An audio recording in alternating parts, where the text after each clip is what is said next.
जब सियासत का फैसला सिर्फ चंद वोटों से हो तो वो नतीजा सिर्फ हार जीत नहीं बताता। वो उस समाज की धड़कन, उसकी उम्मीदों और उसकी तकलीफों का आईना बन जाता है। आज हम मेरांग के चुनावी नतीजों के पीछे की कहानी को समझने जा रहे हैं, डेटा की जुबानी भी और जमीन की आवाज से भी। तो ये कहानी हमें ले चलती है मेघालय के वेस्ट खासी हिल्स में बसे मेरंग विधानसभा क्षेत्र में।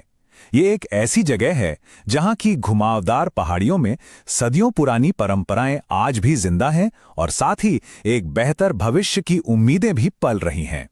सिर्फ 155 वोट। पिछले चुनाव में मेरांग का भविष्य इतने ही नाजुक फासले पर टिका था। ये छोटा सा आंकड़ा हमें एक बहुत बड़ी सच्चाई बताता है कि यहां पर हर एक वोट की, हर एक मुद्दे की और हर एक इंसान की आवाज की अहमियत कितनी ज्यादा है। इस विश्लेषण में हमारा सफर कैसा रहेगा, चलिए देखते हैं। सबसे पहले हम उस कांटे की टक्कर वाले फैसले को समझेंगे, फिर हम जमीन पर उतरकर लोगों की आवाज सुनेंगे, आंकड़ों के पीछे छिपे हुए पैटर्न को खोजेंगे और देखेंगे कि कौन सी ताकतें इस चुनावी मुकाबले को दिशा दे रही थीं, और आखिर में हम एक ऐसे ब्लूप्रिंट पर नजर डालेंगे जो सिर्फ चुनाव जीतने का नहीं बल्कि सही मायनों में शासन करने का रास्ता दिखाता है। तो चलिए सबसे पहले बात करते हैं उस बेहद करीबी फैसले की। देखिए, जब जीत और हार का अंतर इतना कम हो जाए तो इसका मतलब साफ है कि समाज की राय लगभग बराबर बंटी हुई है। ये नतीजा हमें उस इलाके की उम्मीदों और शिकायतों दोनों की कहानी एक साथ सुनाता है। और यहां देखिए, लगभग 93% मतदान। ये कोई मामूली आंकड़ा नहीं है।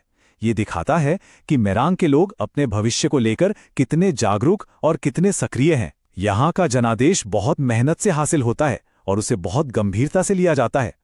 अच्छा, अब आंकड़ों से आगे बढ़कर उस मानवीय पहलू को समझते हैं जो इन सब की बुनियाद है। ये हैं खासी समुदाय के लोगों की रोजमर्रा की जिंदगी और उनकी वो चिंताएं जो सबसे अहम है। लोगों की सबसे बड़ी और पहली चिंता है रोजगार की कमी। आप सोचिए, जब युवाओं के पास काम नहीं होता तो ये सिर्फ एक व्यक्ति की समस्या नहीं रह जाती, ये पूरे समाज की उम्मीदों पर, उसकी ऊर्जा पर असर डालती है और इलाके की आर्थिक तरक्की को रोक देती है। लोगों को जमीनी स्तर पर विकास की कमी साफ दिखती है, जैसे कि नेशनल हाईवे 44 को चौड़ा करने का प्रोजेक्ट जो सालों से अटका पड़ा है। अब मतदाताओं के लिए यह सिर्फ एक सड़क नहीं, ये टूटे हुए वादों का एक प्रतीक बन गया है। बिजली जैसी बुनियादी सुविधाओं के लिए आज भी संघर्ष करना पड़ रहा है। बार बार बिजली जाना ये सिर्फ एक असुविधा नहीं है, ये सीधे सीधे लोगों की आजीविका, बच्चों की पढ़ाई और उनके रोजमर्रा के जीवन के सम्मान पर असर डालता है।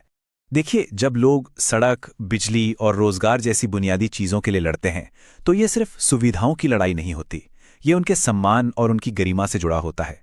हमारे संवैधानिक मूल्य भी यही कहते हैं कि हर व्यक्ति की गरिमा और उसकी आवाज का सम्मान हो। एक सच्चे लोकतंत्र की पहचान यही है कि वो अपने नागरिकों को कितनी गंभीरता से सुनता है।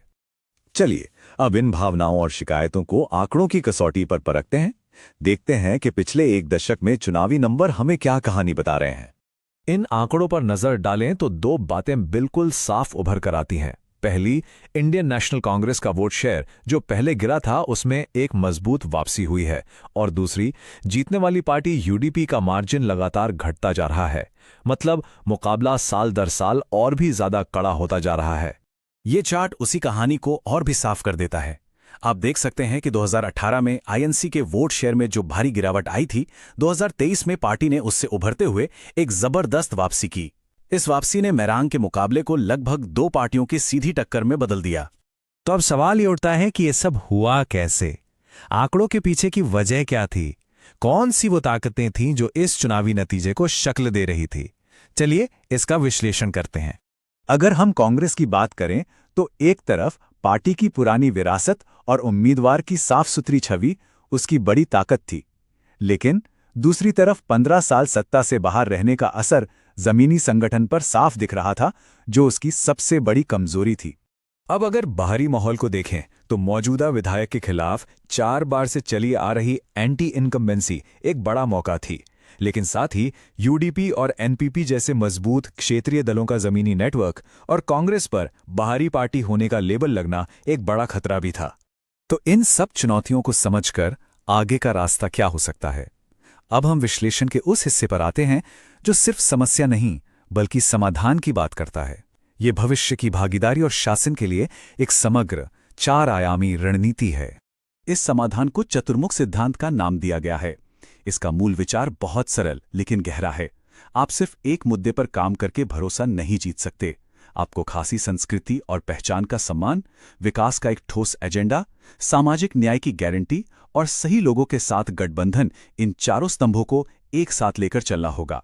और इस बड़ी रणनीति को जमीन पर उतारने के लिए ये रहा 90 दिन का एक एक्शन प्लान। ये दिखाता है कि कैसे पहले 30 दिनों में तैयारी की जाए, अगले 30 दिनों में लोगों से सीधा संपर्क साधा जाए और आखिरी 30 दिनों में उस संपर्क को भरोसे और वोट में बदला जाए। ये विश्वास बनाने का एक चरणबद्ध तरीका है। अब हम इस विश्लेषण के निष्कर्ष की ओर बढ़ रहे हैं। यहां सबसे जरूरी बात यह है कि आखिरी मकसद सिर्फ एक चुनाव जीतना नहीं है, बल्कि अपनी सेवा और काम के जरिए लोगों का लंबा और गहरा विश्वास हासिल करना है। तो ठोस समाधान क्या है? यहाँ कुछ मुख्य सिफारिशें हैं। अभियान को पूरी तरह से मुद्दों पर केंद्रित करना, अपने स्थानीय नेटवर्क को फिर से मजबूत करना और अपनी कहानी को, अपने नैरेटिव को बदलना।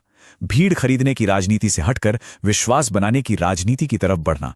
ये एक नए, ज्यादा पारदर्शी तरीके की ओर इशारा है। और हाँ, जब हम व्हाट्सएप हॉटलाइन जैसे नए डिजिटल तरीकों का इस्तेमाल करते हैं तो हमारे ऊपर एक बहुत बड़ी जिम्मेदारी भी आती है। लोगों का भरोसा जीतने का मतलब है उनकी निजता, उनकी प्राइवेसी का सम्मान करना। किसी भी नागरिक का डेटा उनकी सहमति के बिना इस्तेमाल नहीं किया जाना चाहिए। ये सिर्फ एक नैतिक सिद्धांत नहीं, बल्कि भारत के डेटा संरक्षण कानूनों की भी बुनियाद है।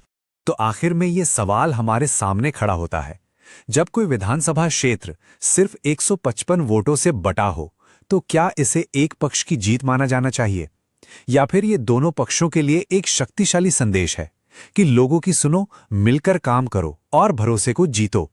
शायद असली जनादेश यही है। अगर आप एक जन केंद्रित नेता बनना चाहते हैं और अपने निर्वाचन क्षेत्र का उत्थान करना चाहते हैं, तो blueprintstrategies.ai से mgr@blueprintstrategies.ai पर संपर्क करें या 08042041602 पर कॉल करें। राजनीति से परे उद्देश्य।